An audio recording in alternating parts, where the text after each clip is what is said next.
As pessoas falam que trabalham no mercado sustentável, é muito comum que as outras pessoas pensem que são voluntários ou que trabalham em ONGs ou que trabalham para iniciativas sem fins lucrativos.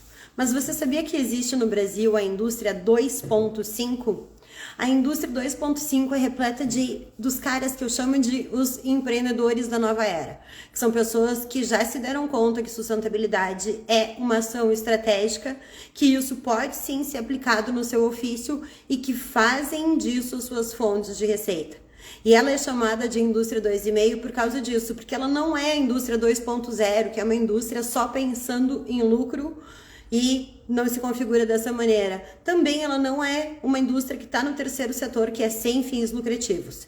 É uma indústria que já entendeu que as pessoas que não concordam com a forma de fazer as coisas são pessoas que hoje podem mudar o curso disso tudo, se empoderar do sistema, compreender, permear e mudar a forma de entregar produtos e serviços. E é assim que tem nascido centenas de econegócios, de pessoas que compreenderam isso. E muitas dessas, depois que entram nesse ofício, ficam se perguntando onde está o cliente, porque por mais geniais que sejam as suas soluções, não conseguem vender o suficiente a sua eco-oferta. É por isso que eu criei uma jornada de aceleração de empreendedores da nova era, que vai acontecer do dia 4 a 7 de abril de forma gratuita. E para fazer o esquenta disso tudo, para preparar a mentalidade dos ecoempreendedores que já decidiram mudar o curso das coisas, eu criei uma série de lives. Para falar sobre tudo isso, hoje eu convidei a Itiana Passetti, da Revoada, e eu convidei ela com uma provocação que é através da pergunta: quem fica rico com causa é empresário ou militante? E é com essa entrechamadinha que eu vou chamar ela para entrar aqui ao vivo comigo. It, não tô conseguindo te chamar, deixa eu ir por outro caminho aqui, vai dar. E agora eu acho que foi. Vamos ver, vamos ver. Bem-vinda! Aê! Que Ai, ai, maravilhosa. E aí, It, tudo bem? Tudo bem, e tu? Tudo ótimo. Segue firme Ai, na que bom. serra? Como é que é? Segue firme na serra? Firme na serra. Hoje tá um frio aqui danado. Eu tô com três blusas, uma luzinha e ainda uma garoa da revoada, claro. Claro. É, tá 13 graus. Hoje não, é que eu não sabia se tu tava na capital ou se tu tava na tua casa de interior. É a única que eu tenho, na verdade, né? Porque eu me mudei da cidade pro campo e acho que isso também tem tudo a ver com sustentabilidade, né? Com o que eu venho me propondo a fazer na moda. Enfim, bora bater esse papo maravilhoso. Adorei esse E, horário, aliás, esse número cabalístico aí de 19 19. ai, eu tô toda trabalhada na sincronicidade, assim, abrindo vários portais, porque é uma maneira também de trazer um pouco da minha cultura organizacional, sabe? Eu sou uma pessoa que Uhum. acredita, assim, em astrologia de maneira matemática. Eu costumo colocar no primeiro stories do dia qual é, onde é que a lua tá, porque a gente sabe onde Ah, está o legal. sol, né? Mas a lua vai mudando e ela vai dando outros humores, então a minha audiência meio que saca isso. Então, acho que é uma maneira de a gente usar e saber expressar a nossa própria originalidade, né? Porque acho que é parte da construção de um econegócio. E antes Total. da gente começar, quem sabe tu te apresenta para nossa audiência, fala quem é a Itiana e o que que a Itiana faz como ofício. Vou me apresentar então. Mas antes disso, eu quero dizer que, de fato, para mim, a autenticidade é tudo, especialmente no universo de empreender, né? Porque ainda mais do jeito concorrente que o mercado está hoje, com essa concorrência toda, eu sinto que quanto mais autêntico nós formos e as marcas forem autênticas, militando por aquilo que acreditam, de fato, é um caminho para a mudança, né? Então, vou me apresentar, já que tu introduziu esse assunto. Eu sou Itiana Pazzetti, venho do interior, de Soledade, e desde criança eu sempre fui muito inquieta e autêntica, trazendo esse tema, então, e sempre soube que eu queria trabalhar com moda. E aí não foi muito difícil para escolher a faculdade. Meu pai, super fofo, me levou a algumas universidades para eu escolher e foi em Caxias do Sul que eu me senti mais acolhida, assim, e realmente o curso foi incrível e me abriu um olhar incrível para a questão da sustentabilidade já logo na faculdade, né? Porque eu saí, já direto fui para o mercado de trabalho, e aí eu comecei a entender que a moda, de fato, era muito perversa, e então que eu gostaria de empreender sustentável, e em 2008 eu já passei a fazer consultorias de moda consciente, e daí nasceu o nosso negócio, que é a Revoada, que eu vou falar um pouquinho também. Então, o percurso dessa jornada sustentável, ela já é longa na minha vida. Eu lembro quando eu comecei com esse pensamento, meu pai me dizia, tá, mas eu acho que eu até tenho visto alguma coisa. A Brastemp outro dia postou sobre sustentabilidade, então era algo muito novo e muito vanguarda e que hoje já é diferente, é uma necessidade, né, e não mais uma opção. E inclusive, hoje mesmo eu estava conversando com a Amélia Malheiros, que é uma pessoa muito próxima e querida, e ela está voltando de uma jornada no Vale do Silício, nos Estados Unidos. Foram 30 empresários brasileiros para lá, para olhar para o mercado. E todos, sem exceção, estão voltando falando, gente, sustentabilidade não é uma opção. Então, todas as lojas têm opções de produtos sustentáveis, a grande maioria é sustentável, ou trabalha com materiais biodegradáveis, ou trabalha com materiais de fibras de reaproveitamento, aparas, enfim, né, material regenerado. Então, é um caminho sem volta, né, Fabiola? Eu, bem terrorista da sustentabilidade, assumindo meu posto cada vez mais, tem uma frase para isso já, que eu tenho usado, que é que reputação é a nova moeda. Uhum, Sabe? Isso já eu trago já desde quando a gente viu cair as ações da Zara por causa de trabalho escravo. uhum, Então, eu acho que hoje o produtor, né, ele tá a um clique da ética. Porque se ele fez um trabalho escravo, alguém pode ir lá e postar nas redes. Se o cara foi grosso com alguém, alguém pode ir lá e postar. Se o cara está sendo antiético em alguma parte da cadeia dele, as pessoas podem postar. Então, de uhum, certa maneira, tem um compromisso ético muito grande que não é voluntário normalmente da grande indústria, mas tem se feito de maneira necessária, sabe? Acho que a gente está num universo onde eu nem chamo mais de bolha, porque eu acho que é um grande universo de pessoas que já se posicionaram pró-sustentabilidade. Eu já vim de trabalho voluntário, já trabalhei com organizações sem fins lucrativos e com grande indústria, com poder público, e dentro de todos esses locais eram pessoas que estavam dentro dessas instituições que disseram, eu quero fazer diferente. E uhum, conseguiu engajar com isso uma alta diretoria, normalmente tem que ter esse compromisso de alguém que tem poder de decisão, né? E através desse posicionamento começou a modificar a maneira de fazer as coisas, que é o que a gente está fazendo, é o que eu chamo de um redesign da sociedade. Então, eu, né, vejo que quem começou lá atrás veio por uma ação voluntária que era um compromisso ético muito forte, era quase um chamado.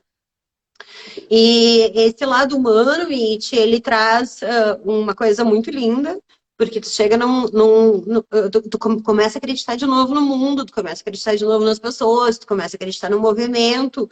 Eu hoje sou uma pessoa já que fala com toda veemência, o mundo vai ser sustentável, a pergunta agora é em qual velocidade. uhum, Saca? Então, e trabalho muito pela velocidade, sabe? Eu sou aquela pessoa que tem um comichão quando a pessoa diz assim, ai, a sustentabilidade é um pocinho de cada vez. Eu acho que eu e tu até já tivemos esse diálogo antes, sabe? Eu penso, não, tenta fazer o cara contagiar, sabe? Até porque normalmente o cara que desperta, quando ele desperta, ele quer mudar o shampoo, ele quer mudar a pasta de dente, ele quer mudar a esponja, ele quer mudar a roupa dele, ele quer mudar. Eu não estou dizendo que ele vai uhum, jogar fora o que ele tem lá, que não é sustentável. Eu até hoje tenho muita coisa sintética que vinha, né? Eu, quando despertei, eu tinha 40 anos de idade. E vinha do comércio exterior, onde eu comprava 10 bolsas por estação, armários de sapatos, meus sapatos, assim, ó, sorte que sapato estraga, porque já não me representam os sapatos que eu comprava Enquanto as roupas, não, as roupas eu consegui adaptar, mas eu já não compro Uhum. peças de roupa há 10 anos. Eu devo ter comprado umas 4, 5 peças de roupa nos últimos 10 anos. Porque é do meu perfil, porque eu me sinto saciada com o que eu tenho. E venho falando muito desse anticonsumidor, né? Porque a gente vai entrar agora nessa esfera de um ecoempreendedor que tem todo esse lado humano e que daí faz porque tem uma causa, mas acaba se vulnerabilizando muito na questão da grana e acaba se vulnerabilizando tanto que chega uma hora que fica insustentável e eu, infelizmente, vejo muitos econegócios iniciando e fechando muito Uhum. rapidamente. E eu acho que muito disso se atribui ao fato das pessoas passarem, gastarem muito da sua linha editorial sensibilizando e não tendo um discurso prático, claro, uma estratégia de venda, um local para captação de clientes novos, ok, daí aquele cara que se atraiu, mesmo que seja por uma causa, em que momento ele se transforma num cliente teu e compra da tua iniciativa, e tu transforma isso numa capacidade de aumentar ainda mais esse projeto que você iniciou. E isso acaba acontecendo muito por conta disso, porque tem um lado humano muito forte que tem até essa marra antissistema que eu percebo, que não se traduz de uma maneira benéfica, do tipo, vou ser criativo e entendi que, ok, se eu não quero que as pessoas maltratem seus funcionários, eu vou bem tratar os meus. Eu vou pagar um Uhum. salário justo, eu vou ter uma cadeia ética, né? Eu vou fazer de uma maneira que seja diferente. E acaba ficando uma negligência generalizada. Então, queria que tu trouxesse um pouquinho do teu olhar de como que tu enxerga, né, também esses bastidores, né, se tu corrobora essa imagem desse ecoempreendedor que eu descrevi, se tu vê ele por aí, Uhum. porque é um diálogo, eu coloco isso muito na minha timeline. Mas trazer isso através de olhar de uma outra pessoa ou até a leitura de alguém que já está tantos anos no mercado, acho que é muito relevante assim, para o papo que a gente vai ter hoje. Que até tem essa provocação, né? Se a gente está aqui meditando ou se a gente está aqui vendendo um troço. Uhum. Um troço é bom. É um troço, porque é uma ideia junto com um conceito, com um produto, com um Muito serviço. bom. Ai, adoro essa tua jornada, Fabiola. E quando tu me convidou para estar aqui, eu pensei, eu vou, com certeza, porque eu te adoro desde sempre. Tu é na minha vida e na nossa vida, dentro da própria Revoada, essa terrorista da sustentabilidade, que é esse avião que não deixa passar, não deixa pedra sobre pedra, né? E eu acho que é importante, porque eu também me incomodo um pouco com a história do step by step, como tu trouxe. Ao mesmo tempo, que bom que algo está acontecendo, mesmo que devagar. E eu sinto que essa velocidade aumentou muito de 2 anos para cá, do início da pandemia até hoje. A gente tem números muito diferentes, né, do que a gente adentrou a pandemia. E acho que a pandemia teve esse lado bom de acordar as pessoas, acordar as marcas, acordar, enfim, a própria pessoa enquanto ser físico, né, uno no mundo, assim. E antes de adentrar a questão da próprio empreendedor e da sua marca e do ecoempreendedor como tu traz, eu acho que vale a gente lembrar também desse papel, né, do CPF e do CNPJ, porque eu sou muito contra a gente jogar em cima do consumidor a responsabilidade da sustentabilidade, porque está também na mão do consumidor. Agora, não está só, né? Deu uma falhada. Pô, tu tá ouvindo? Para mim, eu tô vendo normal. Ah, tá. Aqui para mim ficou carregando. Eu me irrito muito com esse teaser que muitas vezes aparece do consumidor e os políticos também dizendo, apaga a luz, não sei o quê. Não, só um pouquinho. Né? O papel está na indústria de fazer diferente, porque a gente sabe que os grandes poluentes são a indústria. Ao mesmo tempo, quem está dentro da indústria são pessoas físicas que, como tu bem disse, primeiro se tocam para depois tocar suas organizações. E, e enquanto empreendedora, desde sempre, é muito legal, porque a gente nasceu, como tu disseste, a partir de um desejo próprio, de uma ética pessoal, né, do que fazer no mundo dos negócios. Então, é lindo porque a gente já nasceu com um propósito e aos poucos a gente foi descobrindo que o que a gente fazia era a economia circular, era a sustentabilidade. Eu lembro lá em 2015, um amigo fera aí da comunicação, ele nos dizia, vocês são case de sustentabilidade, de economia circular, você está sabendo? Eu falei, Não estou sabendo, me conta mais disso, o que que é isso? E foi aí que a gente começou a pesquisar e entender o que a gente estava fazendo era, de fato, economia circular. E aí, respondendo a tua pergunta, o que eu sinto em relação ao ativismo, não está rolando? Eu só queria lembrar que eu queria só aportar da vez que vocês também se identificaram como negócios sociais, que foi quando vocês Ah, legal. começaram no Uhum. Imunus. E daí eu É. me lembro de vocês, ou tu ou o Adri, falando comigo, dizendo, bah, Fai, daí a gente começou a fazer Yunus, e a gente também é um negócio social, saca? Então, eu acho que hoje a gente já tem vários termos que ajudam a fazer as linhas de corte dessa indústria, dos Uhum. mercados, de como a gente se posiciona, mas na época a gente fazia sem todos esses nomes, né? Uhum, exato. Sim, foi em 2015 também. 2015 foi um grande marco para a Revoada, que foi onde a gente se entendeu, entendeu que o que nós fazíamos era economia circular e que a gente tinha um grande potencial e que era um negócio social, né, a partir então da aceleração da Yunus Social Business. E, e te falando desse lugar do que é do ativista e do empresário, para mim hoje isso se mistura porque eu sinto que os próprios clientes, enfim, o consumidor, que a gente hoje na Revoada nós chamamos de voelistas, né, que são quem são os nossos clientes que vão com a gente e a gente gosta sempre de prezar por isso. É, eu sinto que as pessoas querem entender das marcas e ouvir das marcas os seus posicionamentos. Então, eu entendo que o que tu traz não está relacionado necessariamente a um propósito, a uma causa, e sim a como estar de forma profissional, né, no negócio da sustentabilidade, ao mesmo tempo a Paty, querida, que também é uma empreendedora social fortíssima, maravilhosa, ela vem de um lugar onde ela própria ela é super sustentável e ela tem um impacto social incrível na sociedade e hoje está transformando isso numa marca. Então também como englobar dentro de um nome de uma marca algo que é tão grande, tem um propósito gigante, né? A própria Paty, ela vem da educação, ela trabalha com doação de órgãos, ela também vende produtos a partir de upcycle então, e reciclagem de matéria-prima. Então, é muito lindo porque o que eu tenho sentido dos ecoempreendedores de agora é que não existe essa separação do empresário e do ativista. Está tudo muito junto ali e que bom que está junto, porque isso também vai atraindo quem está junto contigo nessa jogada. E quanto mais tu comunica, quanto mais tu fala aquilo que tá te movendo para estar ali empreendendo, tu vai agregando muita gente contigo, né? Ontem mesmo eu estava conversando com um menino de 20 anos, super fofo, de Bento Gonçalves, talvez até tu conheça, e ele está lançando uma marca sustentável, de upcycle e tal.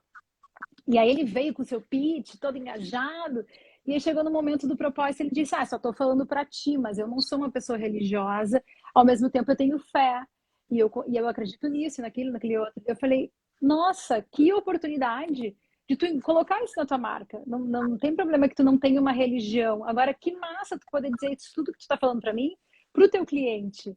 Porque o teu cliente vai adorar saber.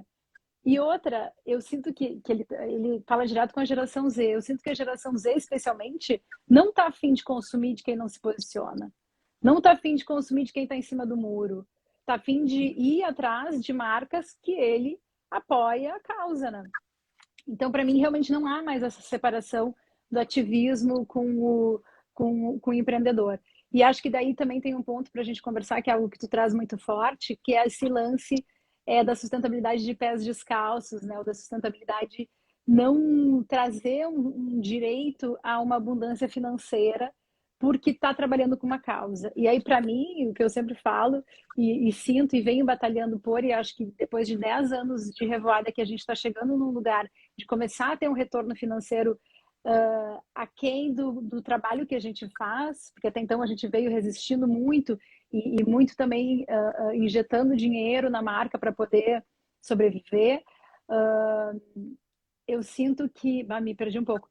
Mas eu sinto que o lugar do se sentir merecedor também, né? E de entender que, justo por tu trabalhar com uma causa e por tu te entregar de corpo e alma e de sangue e de coração, é que tu tem que ganhar e ainda mais do que quem está trabalhando sem vontade, porque tu tá dando o máximo de ti ali, porque é algo que tu ama fazer.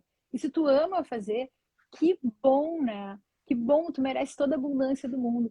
E aí eu amo algo que o Krenak fala, que é em relação ao sofrimento, né? Porque ele diz, se o aprendizado tem que ser a partir da dor, eu não quero aprender. Eu quero, entendeu? Ficar burro, porque eu quero aprender no amor e na alegria e na vivacidade, né? Então, é sobre Ah, isso um pouco, né? tá, mas deixa eu te descrever. Você vai falando e eu vou não só enxergando isso que você está descrevendo, porque eu vejo muito no ecoempreendedor, mas eu vou fazendo disso uma imagem caricata que culmina sempre com N vulnerabilidade financeira. Né? Uhum. Então, que é isso que é o que mais me preocupa, porque eu até tenho um post que eu fiz que é, você está na sua zona de conforto, mas essa zona de conforto não está tão confortável assim, porque essas pessoas, elas acabam não se posicionando protagonistas num processo de vendas, ou, né, se eu te dissesse hoje, Iti, vamos criar um fluxo de venda e a tua meta vai ser vender 1.000 artigos da Revoada, você sabe para onde correr. Você vai Uhum. conseguir superar uma campanha pela maneira como eu conheço a marca. Agora, sabe quanto o cara que faz a pasta de amendoim que está nos assistindo, a menina que tem uma saboaria que está aqui nos assistindo, a Lu que tem uma empresa de upcycling de jeans que faz bolsas incríveis, jeans, eles quando eu pergunto isso, então vamos criar, mas como que eu vou fazer isso? Onde que eu vou me comunicar com esse cara? Como que eu vou atrair esse cara? Onde que eu vou ver? Não tem o controle do fluxo de venda. Vende? Não vou dizer que não vende, mas, primeiro, que vende menos do que gostaria. Segundo, que não sabe estrategiar. Ele não, sabe, que eu até brinco, eu digo, não seja essa pessoa que diz, eu não preciso entender de vendas. Porque está Uhum. tão preocupado com a sua causa que vai ver, porque a causa é tão linda, ela é tão interessante. Eu até fiz a primeira live agora da sequência foi com a Priscila do Mercado Pelado. E ela está no quarto mês, e ela está naquele auge de alguém que recém abriu seu eco-negócio, que está dando super certo, que ela está super bem posicionada, que vendeu super bem, acima da expectativa, acima da meta financeira que eles tinham prometido no primeiro e segundo mês. E ela diz, vai, todo mundo que entra na loja se desculpam porque estão com sacolinhas. As pessoas, mesmo que não tenham conceito sustentável, se veem convidadas, e ela se sentiu muito nessa onda, sabe? E eu vejo exatamente isso. A gente está vivendo um momento muito oportuno, mas isso está deixando ainda mais o ecoempreendedor refém de não ter controle nenhum sobre suas vendas. De esperar, de ficar lá parado na prateleira, sensibilizando. Sabe onde é que eu digo para te ter a tua bandeira? Põe lá, vai ter em todas as etiquetas da Revoada, vai ter tudo, mas na hora de vender, e essa é uma preocupação que eu vi vocês tendo na marca, vocês primeiro se preocuparam em ter modelos extremamente atrativos. Eu me lembro quando vocês decidiram criar a primeira mochila impermeável. Impermeável, tipo, o quê? Dá para eu sair com ela na chuva a mochila não ia entrar água. Era essa a meta. Vocês tinham funcionalidades junto com um design, junto com um acabamento, que é aí onde entrava o forro de guarda-chuva, que era um produto encantador. E que permitiu ter, na época, eu me lembro que era uma preocupação muito da marca, de o povo não entender por que não era um produto baratinho, Uhum. que é o conceito de sustentabilidade. Então, se posicionar de uma maneira que é que nem tu falou, né, de dar valor à nossa oferta, quando eu vejo o ecoempreendedor querendo colocar muito, com muita angústia, com muita ansiedade aquilo no mundo, ele acaba cobrando baratinho, ele não se valoriza e muitas vezes ele vende menos do que ele deveria. Porque ele não se Uhum. posicionou e porque ele não soube dar esse valor. Então, eu acho Uhum. que vive nesse ciclo que vira um looping do cara não conseguir cobrar, não valorizar, desanimar e daí não achar cliente porque não se diferenciou e daí continua sem se posicionar, né? Uhum. Então, deixa eu Entendi. falar aqui. Uhum. Tem A Angelita Angelita. Sembradora dizendo: Nossa, que surpresa ver essas duas queridas. Saudade de você, Tiana. E a Fabiola, quanto tempo? Olha, gente, Maravilhosa. aqui a Karina falando maravilhosa. A Cacá tá nos assistindo. Aqui a Prof. Paty dizendo, fala aí, te abração. Então, Então, Fabiola, esse lance primeiro que a gente sempre foi muito reconhecida pelo design. Eu acho que desde sempre tu nos conhece e a gente nasceu já com esse intuito de não ser uma sacolinha bege chata. Porque até então sustentabilidade era igual a ecobag de algodão cru. Inclusive hoje a gente sabe que uma ecobag de algodão cru não é sustentável. Então, talvez ela é sustentável comparada a uma sacola de plástico, mas olhando sustentabilidade a fundo, né, no seu processo como um todo o ecossistema de gerar uma sacola de algodão, a gente sabe que não é muito sustentável. Então, a gente já começou com esse intuito, fazer sustentabilidade com design. E esse sempre foi o nosso diferencial e segue sendo até hoje. Agora a gente acabou de ser contratado pela Latam. A Latam chegou e disse, eu quero contratar a Revoada porque a Revoada tem design. Eu já passei por muitos outros fornecedores e não tinham design para trabalhar com o nosso lixo. E esse sempre foi o objetivo, elevar o valor, né, percebido de um produto que ao chegar em casa, o cliente ao chegar em casa, ao receber o produto, ele vai ficar sabendo, opa, tem um super propósito por trás. Então eu sinto que tem um pouco do lance ontem mesmo ouvindo esse menino aí de Bento, eu percebi isso nele, que é a questão que a gente ouvia lá desde a Yunus, da aceleração, do cuidado que o empreendedor deve ter, no apaixonamento pelas suas ideias e ficar ali enlouquecido por si próprio, naquele ego de, minha ideia é maravilhosa, eu quero mudar o mundo, e esquece do que está de fato entregando, né? Então, se tu está fazendo um produto, esse produto tem que ser desejado, senão tu não vai vender, consequentemente, tu não vai ter o retorno que tu precisa para manter a tua marca, né? Ao mesmo tempo, isso também, a gente sabe o quão oneroso é vender produto B2C, né? A gente, uma época, botou na balança e entendeu o quanto a gente estava gastando com mídia, com enfim, o pacote completo de marketing, vamos dizer assim, para vender um único produto. Então, o valor de conversão de venda estava realmente muito alto, por isso a gente começou a buscar outros caminhos de venda, como o B2B, né, que é a venda para outro CNPJ e não pessoa física. Para quem não sabe, B2C, que a Mitch falou, é Business to Consumer, que é vender da empresa, da Revoada, no caso, para o consumidor final, e o B2B, que é vender de uma empresa para outra empresa, e essa empresa comprar um lote maior, alguma coisa que gere a escala. Exato. Então, a gente sempre, primeiro, foi muito atenta, e claro, isso com o tempo a gente foi aprendendo. Mas a questão do design sempre foi premissa básica e acho que a gente sempre conseguiu entregar design. E isso eu aprendi logo numa feira que a gente fez em São Paulo, quando a gente lançou lá em 2013. A gente na feira e chegou uma mulher, acho que até já te contei essa história, eu adoro contar ela porque ela é bem emblemática nesse sentido. Chegou uma perua e disse, eu quero 2 dessas bolsas. Eu disse, como assim tu vai levar 2 bolsas? Tu precisa de 2 bolsas? Tipo, tu sabe do que ela é feita? Não sei, é couro. Eu falei, não é couro. E aí eu fiquei ali muito chateada dela tá querendo comprar pelo produto e não pelo posicionamento todo que a gente, tipo assim, se matava para fazer, né? E tudo que a gente estava entregando de conceitual junto com aquele produto. E aí eu voltei para casa com isso muito forte dentro de mim e aí que eu acordei para a questão do produto ser competitivo e não necessariamente a causa, né? Porque a causa, todas as empresas deveriam ser assim, né? Com causa. Então eu acho que o design é a premissa básica, sem dúvida. Eu tenho 2 frases que eu tenho usado nesse método, que vou te colocar primeiro uma, e daí queria que tu comentasse o que tu pensa, né, de pensar dessa maneira, e depois eu coloco a outra. A primeira dela fala sobre isso, que sustentabilidade é teu compromisso ético, mas não é teu argumento de venda.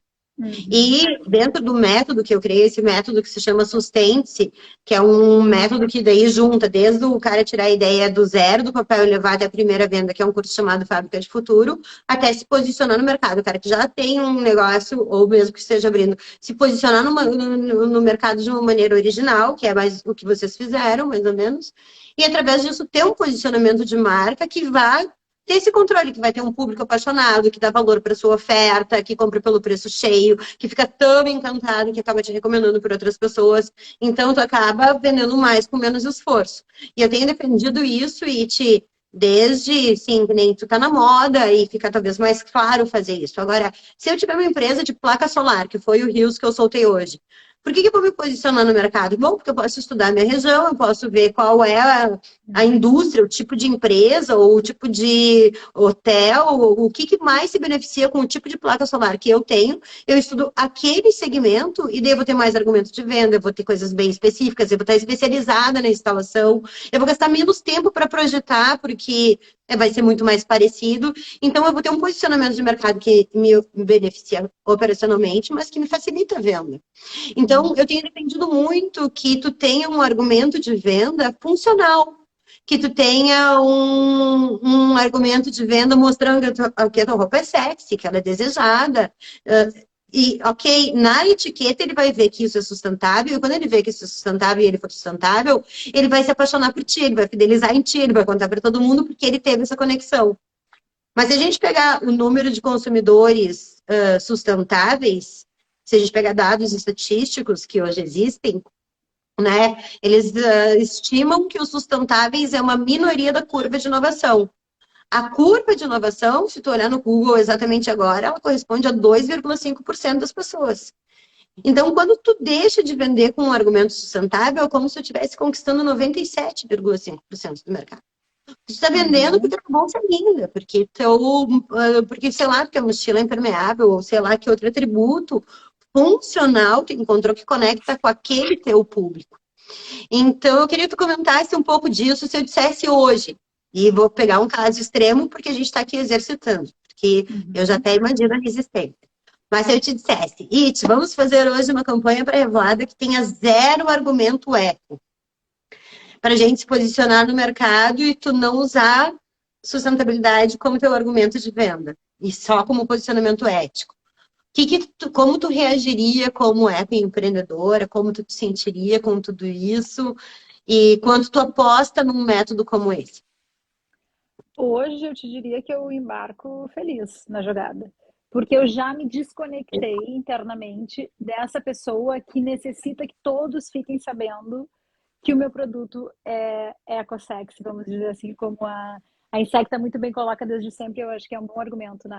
Por quê, Fabiola? Especialmente porque hoje o nosso prazer está em levar trabalho para mulheres em vulnerabilidade, tá? Em engajar toda uma comunidade de cooperativas que a gente vem levando trabalho e renda a partir desses trabalhos. Então, eu estou muito mais interessada em gerar esse impacto positivo com os produtos que eu gero do que necessariamente comunicar isso. Por mais que eu entenda que a comunicação é a base também para difusão desse impacto e para o aumento, para amplificar esse impacto positivo que a gente gera. Mas, ao mesmo tempo, eu ficaria tranquila, como um exercício, mas não para sempre, porque eu sinto que...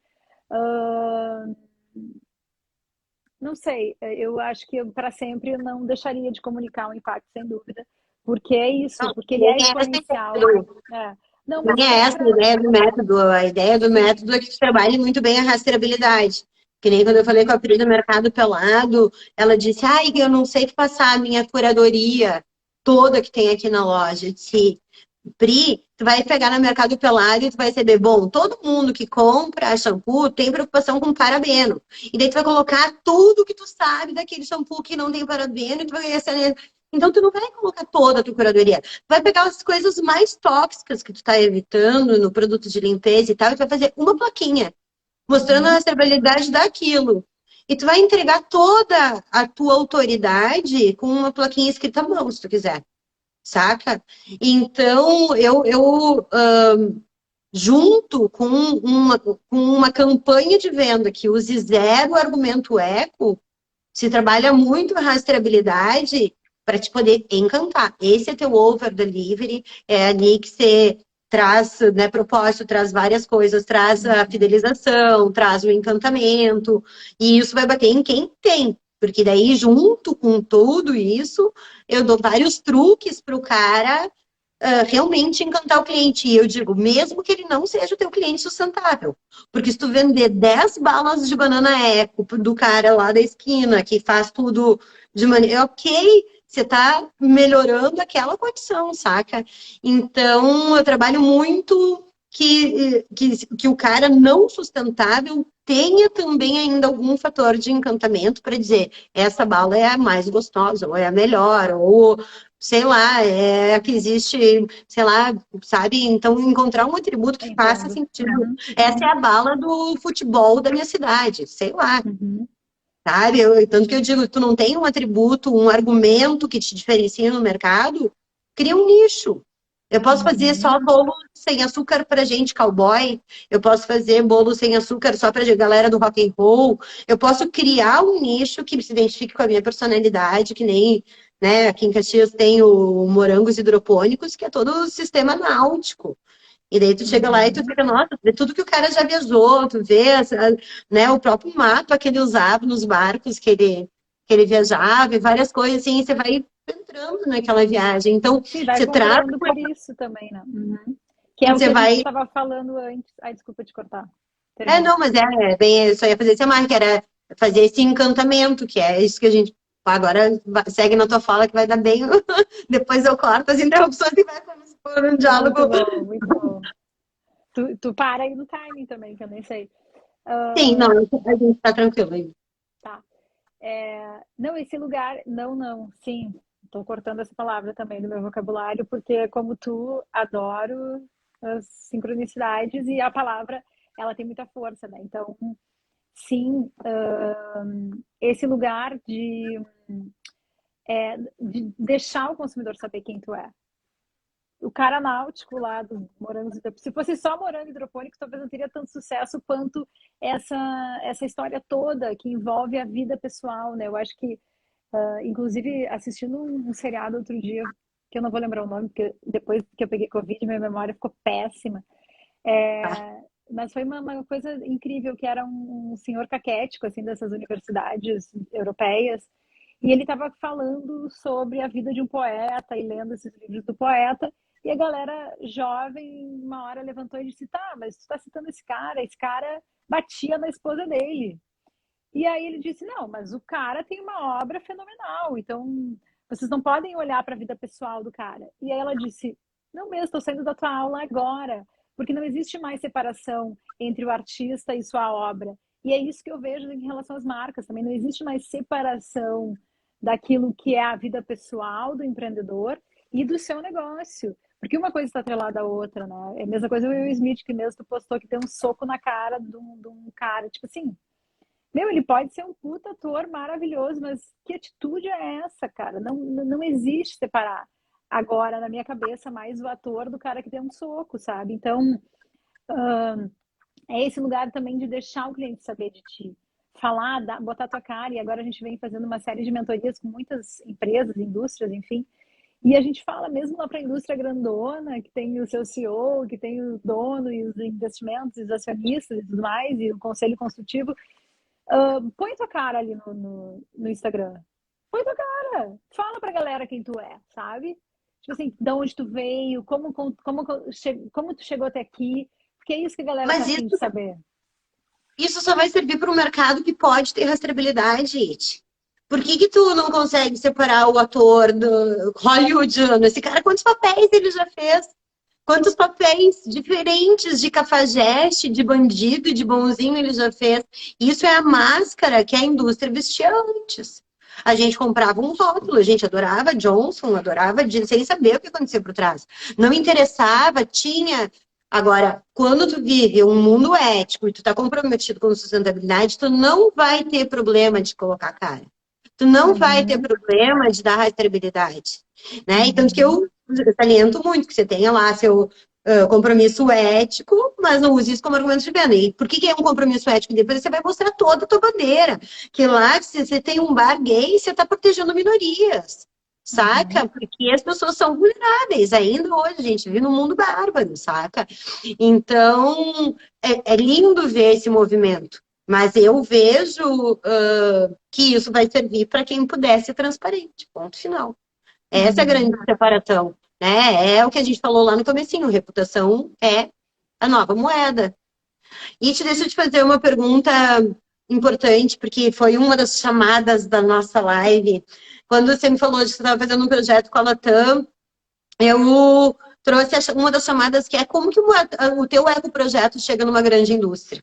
Uhum. E vou contar um pouco da minha experiência e queria te perguntar um pouquinho como é que foi do caminho de vocês. Porque para mim, assim, ó, eu, a Fabiola, quando comecei a ter uma oficina de sustentabilidade, eu atingi pessoas pequenas, eu vendia para pessoa física. E cheguei a atender Justiça Federal do Rio Grande do Sul, cheguei a atender Instituto Unimed, cheguei a atender Secretaria de Educação do Estado do Rio Grande do Sul. E, por exemplo, na Secretaria de Educação do Estado do Rio Grande do Sul foram 15 escolas, num projeto chamado Escola Lixo Zero. E uma das coisas que fica muito é nesse imaginário coletivo, como é que tu chega numa grande empresa, Uhum. né, dentro de uma construção de sustentabilidade. E para mim foi muito uma operação cavalo de Troia, porque eu oferecia cursos de sustentabilidade, sustentabilidade do eu sozinho, todo lixo é um erro de design, e as pessoas vinham para o meu curso e depois elas saíam do meu curso alucinadas e querendo mudar o mundo, e daí essas pessoas acabavam me chamando para projetos dentro das suas empresas. Esse foi o meu principal caminho. Mas o segundo caminho que eu teve foi fazer mobilizações da Semana Lixo Zero, na época em Porto Alegre, que eu chegava a mobilizar 10 mil pessoas em uma semana. E Uhum. óbvio que aquilo fez com que muitas pessoas lembrassem do meu nome e quando pensassem em projetos de gestão de resíduos me chamassem. Então, esses foram os meus dois principais caminhos para quebrar e, assim, já trazendo um pouquinho de bastidores, que eu acho que vai ser relevante para esse público curioso nesse tema. No começo, eu atendia, eu ia para todas as reuniões. Eu fazia assim, sei lá, na época da Semana Lixo Zero, umas 50 reuniões a cada 2 meses. Era Uhum. muito volume de pessoas. E eu chegava lá e o cara tinha uma empresa e eu dizia, tá, mas então o que que tu espera de mim? E a pessoa ficava me olhando, como quem diz, eu não faço a mínima ideia do que eu espero de ti. E daí aquilo me fazia quebrar a cabeça e tentar passar 3, 4, 5 dias escrevendo projetos que eu não conseguia fechar, porque eu não conseguia ler a mente Uhum. daquelas pessoas. E aquilo foi me preparando. E daí eu comecei a criar um questionário, que hoje é um diagnóstico, que as pessoas levam até 3 horas para responder. E que eu, no começo eu aplicava de graça, hoje eu cobro para fazer esse diagnóstico para as empresas e dizer, olha, tu precisa disso aqui, 2 pontos, porque as pessoas não sabem o que elas precisam em sustentabilidade. E daí, identificando aquela cultura organizacional. Então, teve empresas que queriam formar grupos de ecotimes e esses grupos definirem projetos ambientais. Tinha empresas que queriam ter consultores externos para se precaver de questões até jurídicas. Então, eu tive demandas diferentes, mas quando chegava no cliente, o cliente não sabia o que ele queria. Então, eu vejo que para mim foi uma maturação e hoje, quando eu faço um projeto corporativo, ele é muito assertivo. Eu fecho, assim, 90% dos projetos corporativos, mas o cara começa, se ele me chama, ou ele me diz, eu quero exatamente isso, ou se ele não sabe, ele tem que fazer essa sessão de diagnóstico que ele vai pagar e eu vou mandar um diagnóstico dizendo que precisa disso. Ele talvez nem vai executar comigo, né? Por exemplo, levantamento legal, não fui eu que fiz, indiquei as pessoas que eu conhecia dessa rede, mas ele sabe o que, que ele está precisando para aquele momento. Então, eu queria que tu contasse um pouquinho como é que vocês chegaram, né, um pouquinho dessa história em empresas de maior porte, que trazem até essa autoridade, essa referência para quem está trabalhando, né, e desconstruir um pouquinho dessa mística que tem de inatingível, de eu sou muito pequenininho para fazer tudo isso, né, Uhum. Total. e Eu acho que o nosso caminho não foi muito diferente do teu. Penando muito no início, até que. ah, Bom, começando, eu acho que tem algo bem relevante, assim como tu conseguiu pontuar, acho que eu quero também conseguir pontuar o que nos levou, né? São muitas coisas, mas acho que uma importante foi ter sido acelerada pela Yunus. A partir da Yunus, numa palestra, a gente conseguiu atingir a Toyota, que nos chamou, e a partir da Toyota foi um grande case, que inclusive nos levou para a Latam. Então, acho que um primeiro ponto foi essas conexões que a gente foi fazendo dentro desse universo sustentável e né, de negócios sociais. O segundo ponto foi o design. É o design ainda hoje. Então, a própria Latam, como eu te falei, nos procurou dizendo: a gente quer fazer um trabalho com a Revoada, primeiro porque a gente viu o case da Toyota e sentiu a potência de design que vocês têm para transformar um airbag num produto desejável como o que ela estava na mão. Inclusive, o cliente tinha comprado um produto do projeto da Toyota que a gente desenvolveu lá junto com uma série de cooperativas. Então, o design sempre foi um carro-chefe para nós e foi sempre um chamariz para a Raquel, maravilhosa. Estava dizendo, It é uma super designer e referência desse mercado. Sou fã demais. Ah, maravilhosa. A Raquel também é uma super consultora de moda sustentável. Tem a Cora Design, então é isso. As meninas também estão super atingindo um mercado sênior, né, de empresas grandes. E acho que a gente está surfando uma onda maravilhosa nesse momento, que é o momento onde as grandes querem contratar os pequenos. Querem e necessitam. Por quê? O que a gente tem sentido é que depois de penar tanto tempo e chegar num reconhecimento de mercado, hoje a gente sente que a grande indústria está precisando fazer essas conexões com o pequeno, com quem já prototipou, já errou muito e já tem soluções claras desse caminho. Então a gente vê grandes players como, enfim, sei lá, Grendene, a própria Arezzo, que as meninas da Cora estão trabalhando agora, sentindo essa necessidade de entender, tá, qual é o caminho que vocês já trilharam, o que eu posso colocar em prática, como colocar em prática. Até porque mudar sistemas muito antigos de uma economia linear para uma circular exige o step by step, que a gente tanto odeia. Isso é outra coisa, né? Mas é necessário para chegar num lugar, né? Chegar em algum lugar. Eu lembro que quando a gente começou nesse assunto de sustentabilidade no mundo, a Chanel se posicionou dizendo que ela seria sustentável em 35 anos. Isso há 10 anos atrás. Então agora ela está almejando 25, talvez, não sei se ela se reposicionou dessa data, talvez sim, né? Porque a emergência. Eu vi algumas passagens importantes deles, que agora eles já não usam mais peles, e Sim. os diamantes deles são todos feitos sob pressão, né? Não usam mais diamantes mineradoras, algumas coisas desse. Olha, Bem, o mercado de então, alto custo também se posicionando em sustentabilidade de uma maneira bem. Vai ser necessário, né? O cara que tem um diamante, olha a bagagem que ele leva consigo. Nossa! Total. Então, para concluir esse assunto, agora mesmo a gente está numa série de mentorias para a Liga de Sustentabilidade da BIT, que é a Associação Brasileira de Indústria Têxtil, e lá a gente tem feito conexão de grandes players com empresas de ecoempreendedores.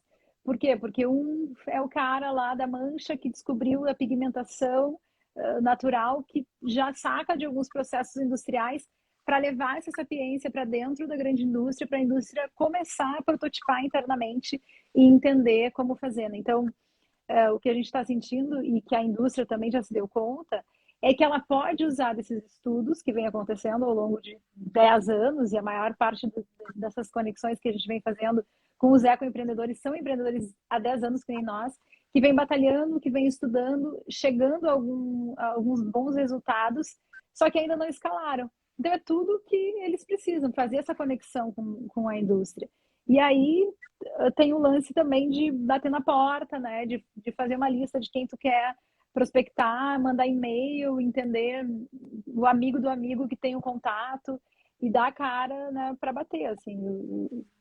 O não redondo, como diz uma amiga minha, a gente já, né, já tem. Então, é o máximo que eles podem te dar.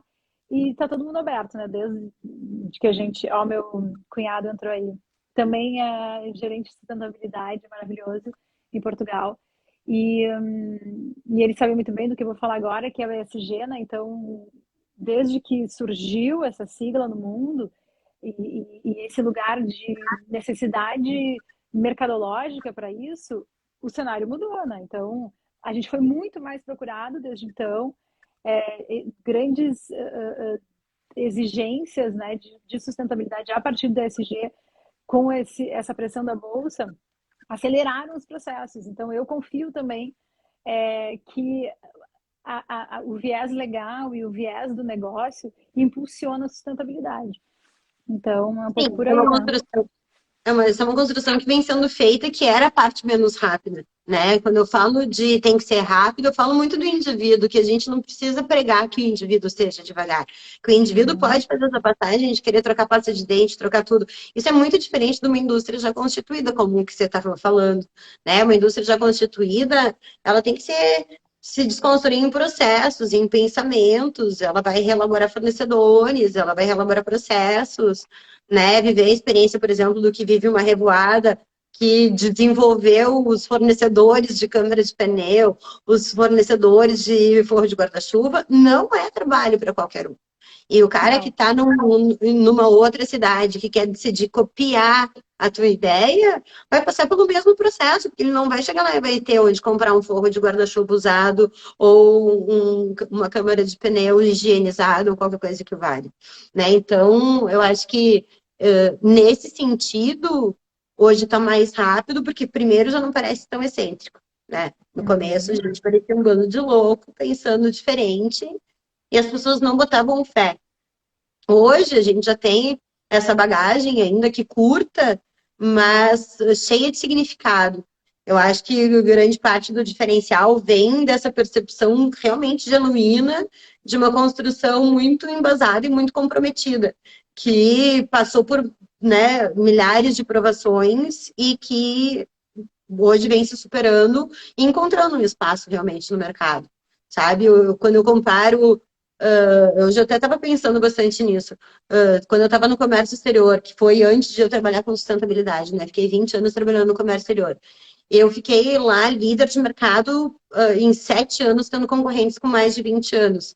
Mas na época eu já bem perspicaz, adoro vender, sempre fui boa nisso, sempre soube dar valor para as coisas, mas eu tinha que pensar no mercado, pensava em tempo de trânsito, eu pensava em como facilitar a compra, eu dizia que eu era um facilitador.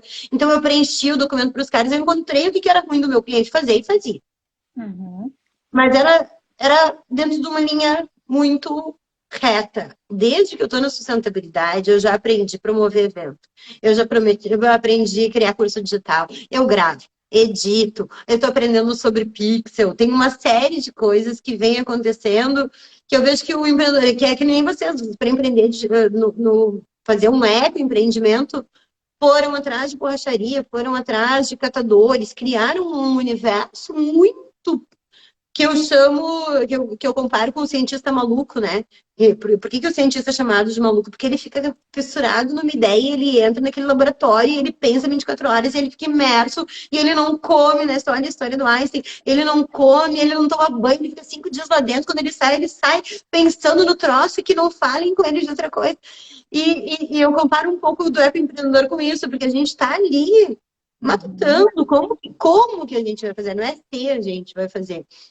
Então, acho que tem um pouco dessa batalha, né, de ser multipotencial, que nem tu falou, ela trabalha com doação de órgãos, mas ela também trabalha com upcycling.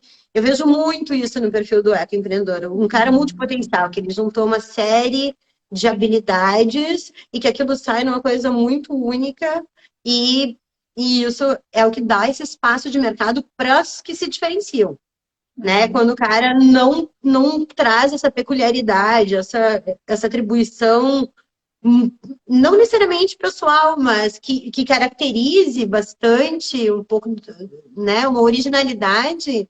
Aí já eu vejo definhando, tendo dificuldade de vender, tendo dificuldade de encontrar o cliente, não conseguindo vender pelo preço cheio, questionando até muitas vezes a si mesmo, então não conseguindo cumprir metas financeiras, esse cara acaba ficando dependente financeiramente de outras pessoas ou tendo outro emprego. Então, se colocar nessa posição de alguém que vai dizer, ok, eu tenho um negócio, eu vou fazer isso de uma maneira que dê certo, é trazer muito dessa característica que te destaque no teu nicho, né? Que daí cada Uhum. um Uhum. encontra o seu, Uhum. assim, dentro do que Total. eu Mas venho isso não é, trabalhando. não é exclusivo do ecoempreendedor, né? O lance da indústria, porque eu estou muito agora dentro da indústria, também passa por aí, por esse desafio de ser pioneiro, porque a gente vê poucas iniciativas e boas aqui no Brasil, né? Pensando em nível nacional. A gente vê a necessidade do empresário também se colocar como esse Einstein e esse desbravador. Porque o que a gente mais escuta é, tá, mas qual é o fornecedor? Para quem eu ligo? Não, meu querido, não tem para quem tu liga. Tu vai ter que, e aí é uma obrigatoriedade, que eu não gosto de usar tem que, mas nesse caso tem que estabelecer ali o que tu quer e gerar. Então, se tu quer fibra natural, se tu quer algodão orgânico, tu vai ter que plantar. Porque no Brasil é escasso, entendeu? O que a gente tenta já comprometido. Então, vai lá e planta, vai lá e incentiva todo um plantio, né, enfim, de agroflorestal e tudo mais, que é o que a gente vê, é o nosso papel hoje dentro da indústria, mostrar para a indústria qual é o caminho que ele pode trilhar para ser sustentável, ou melhor, para gerar linhas sustentáveis. E passa por esse campo de desbravar, assim como a gente desbravou. O detalhe é que a gente desbravou há 10 anos atrás sem grana e sozinho, né?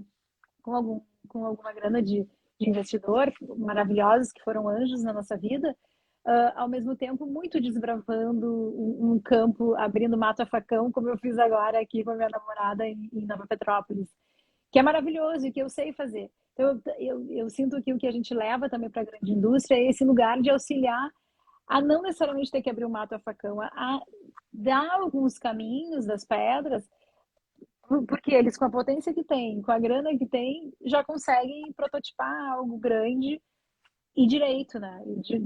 Fazendo de uma forma ética e, enfim, e impactando positivamente não só os produtos, mas como a gente incentiva uma cadeia também, né, de mão de obra social, porque acaba que quando tu vai fazer um produto sustentável, não é só a matéria-prima, não é só a forma como ela é feita, né? É de onde vem, quem faz, como vai vender, como vai comunicar.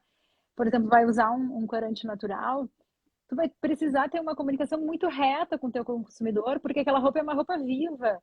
Então, ela não vai poder ser lavada com Vanish, por exemplo. O terror da Flávia Aranha é o Vanish, porque muda a cor das roupas dela, entendeu? Porque ela fez de uma forma super orgânica, é uma roupa viva, que se tu coloca um Vanish num amarelo, ele vai ficar verde, ou vai ficar, sabe-se lá que cor, né? Então, é toda uma mudança de mindset também, que passa pela comunicação, né? Mas eu acho que isso pode. Eu gosto muito de pegar a vulnerabilidade de um projeto e transformar ele o diferencial. Né? Que nem eu tinha um cliente que tinha um resort e era super exclusivo, era super um lugar incrível. E daí uma vez foi um super milionário lá e colocou: ai, mas não dá nem para chegar de mala. Ai, mas o meu motorista não pode me deixar na porta. E ele ficou tão chateado com aquela crítica que ele veio conversar comigo e disse: velho, faz tua propaganda em cima disso. E ele vendeu muito mais usando isso a seu favor. E eu quero te dizer, Ed, que tu acabou de te desmascarar assim no ar, ao vivo e a cores. Porque quando você me diz que quando eu estou falando do diferencial, isso é igual em qualquer indústria, é exatamente isso que eu trago de bagagem. Eu chego no mercado de sustentabilidade e o cara está querendo vender sustentabilidade. E daí ele fica ali gastando sua linha editorial para sensibilizar pessoas e ele não vende nada. E daí eu digo para ele, não pensa assim. Pega, tira o argumento sustentável, pensa num atributo do teu produto. Quando ele vai pensar num atributo, ele tem que encontrar o diferencial, e daí ele vê que ele não tem um diferencial. E daí ele acaba encontrando um diferencial, ou ele define um diferencial para o seu produto e começa a focar naquilo porque ele está resolvendo alguma coisa. E daí ele passa a vender. Isso não é, eu não tô, exatamente, eu tô querendo que o ecoempreendedor deixe de cortar o caminho a facão e pegue um caminho que já existe para vender melhor, saca? E às vezes eu chego a me angustiar, porque daí, aí vem, né, vamos revelar agora, nós estamos nos últimos minutos, que ano passado, quando a gente fez a live, eu lancei a minha meta de fazer 100 mil reais em um mês. E daí, me posicionando assim, exatamente prototipando o que eu estou fazendo. Bom, o que aconteceu desde então? Eu gravei 2 cursos digitais, que são esses 2 cursos, eu vendi eles em lançamentos. Eu não faturei 100 mil reais em um mês, mas eu descobri várias coisas do meu persona. Eu descobri que ele não gosta, né? Que nem eu fiz a live com a Pri, que tá ali com o mercado falando, vendendo muito, mas eu dizia pra ela, tá, mas qual é a tua estratégia de venda? Ou quando tu pensa? Ela não pensa nisso. Ela diz, não, eu tô ancorada com várias pessoas, eu tenho gente me ajudando, mas eu não vou pensar nisso. E eu me lembro quando a gente começou a trabalhar com a Revoada, não que vocês não pensassem, mas vender ainda era um desafio. Não era uma coisa que nem hoje você me diz assim, olha, eu já tô separada da pessoa que milita, que quer que todo mundo saiba disso aqui, não que isso não seja importante, eu vou sempre ter rastreabilidade, mas da pessoa que entende que se eu vender mais, eu estou fazendo um bem social, sabe? Então, quando a gente fala em vendas, conseguir fazer essa associação direta não é o caminho do meu persona, porque ele não está acostumado a vender. Então, é muito legal ser desmascarada de uma maneira que demonstre que eu estou trazendo um método que não é segredo para ninguém, que Ah, funciona em qualquer mercado. Só que daí eu desenhei para empreendedores, eu ensino o cara a deixar de ser ecochato, eu falo sobre modelos de negócio, né, que é uma coisa que o app empreendedor não pensa. E a gente tem uhum. 20 segundos que apareceu aqui para mim o timer. Deixa uma despedida para nós, eu vou te dar toda a palavra. Tava fazendo uma fotinho, nossa. Ai, 20 segundos, já acabou. 15 segundos, 14. Ai, sejamos livres para vender o que a gente quiser, da forma como a gente quiser bora fazer esse Por que as curso da pessoas têm que Fabiana fazer a minha maravilhosa. jornada, Iti? Por que as Bora pessoas fazer a têm que jornada.